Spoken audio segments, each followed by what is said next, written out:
안녕하세요. 어른백서입니다.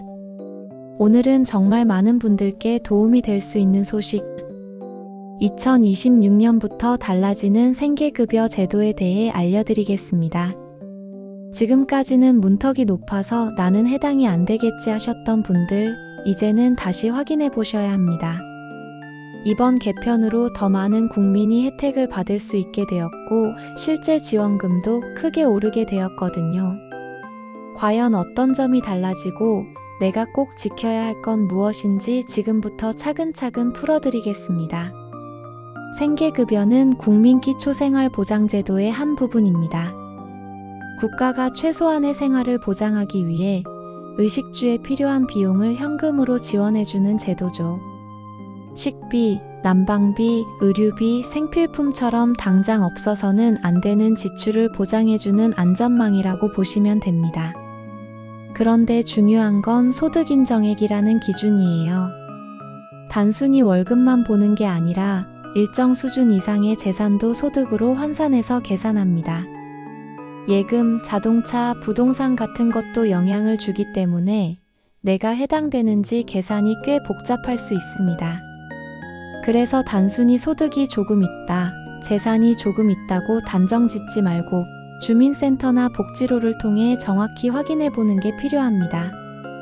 그동안 많은 분들이 생계급여에서 탈락했습니다. 이유는 크게 두 가지였는데요. 첫째, 중위소득의 32%라는 문턱이 너무 낮았던 겁니다. 조금만 소득이 넘으면 바로 탈락했죠. 둘째, 부양의무자 기준이었습니다. 부모님이나 자녀가 있다는 이유만으로 부양 가능하다고 판단돼서 실제 생활은 힘들어도 지원에서 제외되는 경우가 많았습니다. 이 두 가지가 늘 사각지대를 만들었는데요. 정부도 이를 인식하고 점차 조건을 완화하고 대상 범위를 넓혀왔습니다. 그리고 2026년부터는 그 변화가 본격적으로 체감될 수 있을 만큼 크게 바뀝니다. 이번 변화의 핵심은 크게 세 가지입니다. 첫째, 중위소득이 크게 올랐습니다. 1인 가구 기준 중위소득이 2025년 약 239만원에서 2026년 약 256만원 무려 7.2% 인상됐습니다. 역대 최고 인상률이에요. 둘째, 이 중위소득을 바탕으로 정하는 생계급여 커트라인도 올라갔습니다. 과거에는 중위소득의 32%까지만 인정됐는데 이번 개편으로 실제 받을 수 있는 금액의 기준선 자체가 더 높아진 겁니다. 즉, 소득이 조금 있는 분들도 새롭게 수급 대상이 될 수 있게 된 거죠. 셋째, 수급 대상 확대입니다. 정부 추산으로 약 21만 명이 새롭게 수급자가 될 전망이에요. 과거엔 소득이 조금 넘어서 혹은 부양의무자 조건 때문에 탈락했던 분들이 이제는 포함될 수 있습니다. 즉, 나는 안 되겠지 하고 포기했던 분들이 이번에는 새롭게 지원받을 수 있는 기회가 생긴 겁니다. 자, 이제 실제 지원 금액이 얼마나 바뀌는지 살펴보겠습니다. 표를 화면으로 보여드릴 테니 같이 보시죠. 하나씩 짚어볼까요? 1인 가구는 2025년엔 76만원 정도였는데 2026년엔 82만원으로 오릅니다.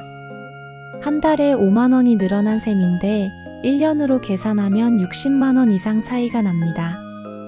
2인 가구는 약 125만원에서 134만원으로 오르니까 매달 8만원 이상 늘고 연간으로는 100만원 가까이 더 받게 되죠.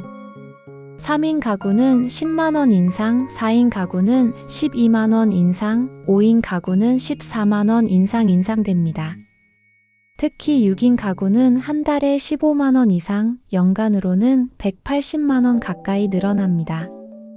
즉, 가구원 수가 많을수록 인상폭이 커지고 체감하는 도움도 커진다는 걸 알 수 있습니다.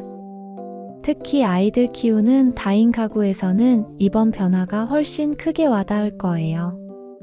여기서 또 중요한 변화가 있습니다. 첫째, 청년 소득공제 확대입니다. 그동안 청년 근로자의 경우 월 40만원까지만 공제됐지만 이제는 60만원까지 공제가 가능합니다. 같은 월급을 받아도 소득 인정액이 줄어들기 때문에 청년층이 생계급여나 다른 복지 혜택을 받을 기회가 훨씬 넓어진 겁니다. 둘째, 차량 기준 완화입니다. 이전에는 차량이 있으면 재산으로 간주돼 일정 금액이 소득으로 환산되면서 수급에서 밀리는 경우가 많았습니다. 하지만 이제는 2000cc 이하, 가액 500만원 이하 차량은 일반 재산으로 분류돼 소득 환산액이 크게 줄어듭니다. 즉, 생계형 차량을 가진 분들도 이번에는 부담을 덜고 수급 자격을 얻을 수 있게 된 겁니다.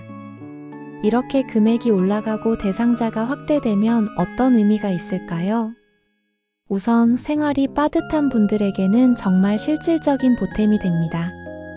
매달 몇만 원 차이라도 한 해로 계산하면 수십만 원에서 100만 원이 넘는 금액이 더해지니까 식비나 공과금을 충당하는 데 큰 도움이 되죠. 또 하나는 사회적 안전망이 강화된다는 점입니다. 특히 청년 1인 가구, 장기 실업자, 중장년층, 장애인 가구 등 취약계층이 이번에 새롭게 포함될 수 있어서 복지 사각지대가 줄어든다는 효과가 있습니다. 그리고 이런 긍정적인 변화에도 불구하고 한편에서는 이런 질문도 나옵니다. 이 예산은 어디서 나오지? 열심히 사는 사람들이 상대적으로 손해보는 건 아닐까? 이런 고민도 분명 존재합니다. 그럼에도 불구하고 최소한의 안전망은 사회 전체를 위해 꼭 필요합니다. 한 사람이 무너지는 걸 막는 게 결국 우리 모두의 삶의 질을 지켜주는 길이기 때문입니다. 하지만 여기서 꼭 기억해야 할 게 있습니다. 생계급여는 받는 것만 중요한 게 아니라 받은 뒤에 지켜야 할 의무도 있다는 거예요. 이 네 가지는 반드시 잊지 마셔야 합니다. 첫째, 자활사업 참여입니다. 만약 근로능력이 있다고 판단되면 직업훈련이나 자활근로 같은 프로그램에 참여해야 합니다. 참여하지 않으면 급여가 중단될 수 있습니다. 둘째, 정기조사 협조입니다. 공무원이 소득재산조사나 방문조사를 요청할 때는 반드시 협조해야 합니다. 서류 제출을 거부하거나 조사에 응하지 않으면 수급 자격이 박탈될 수 있습니다. 셋째, 변동상황 신고입니다. 취업해서 소득이 생기거나 가족이 늘거나 줄거나 재산의 변화가 생기면 즉시 신고해야 합니다. 이 정도는 괜찮겠지 하고 넘어가면 나중에 부정수급으로 분류돼 불이익을 받을 수 있습니다. 넷째, 부정수급 금지입니다. 재산을 숨기거나 부모 명의로 차량을 사거나 명품 소비를 숨기는 경우 모두 적발될 수 있습니다. 적발되면 받은 급여 전액 환수, 벌금이나 징역형, 그리고 향후 자격 박탈까지 이어질 수 있습니다. 즉, 생계급여는 도움을 주는 제도이지만 그만큼 투명하고 정직하게 유지해야 오래 안정적으로 혜택을 받을 수 있습니다. 그럼 신청은 어떻게 할까요? 읍, 동 주민센터에 방문하거나 복지로 사이트에서 온라인으로 신청할 수 있습니다. 신청 후 한 달 안에 결과가 통보되는데요. 팁을 하나 드리자면 나는 소득이 있어서 안 될 것 같아 하고 미리 포기하지 마세요. 재산 중 일부는 공제되기도 하고 계산 방식이 복잡하기 때문에 실제로는 수급 대상이 될 수도 있습니다. 꼭 전문가 상담이나 주민센터 담당자와 확인해 보시길 권해드립니다. 오늘은 2026년 생계급여 제도의 변화를 전해드렸습니다. 정리하면 기준 중위소득 인상, 지원 금액 확대, 수급 대상 확대, 청년층까지 혜택 강화라는 큰 변화가 있습니다. 하지만 자활사업 참여, 정기조사 협조, 변동사항 신고, 부정수급 금지. 이 네 가지는 반드시 지켜야 한다는 점도 꼭 기억하세요. 생계급여는 단순한 현금 지원이 아니라 힘든 시기를 버티게 해주는 사회적 안전망입니다. 혹시 내가 해당되는지 꼭 확인해 보시고 주변에도 꼭 알려주세요. 작은 정보 하나가 누군가에게 큰 희망이 될 수 있습니다. 앞으로도 어른백서는 생활에 꼭 필요한 정보를 쉽고 정확하게 전해드리겠습니다. 구독과 좋아요, 알림 설정 잊지 말아주세요. 감사합니다.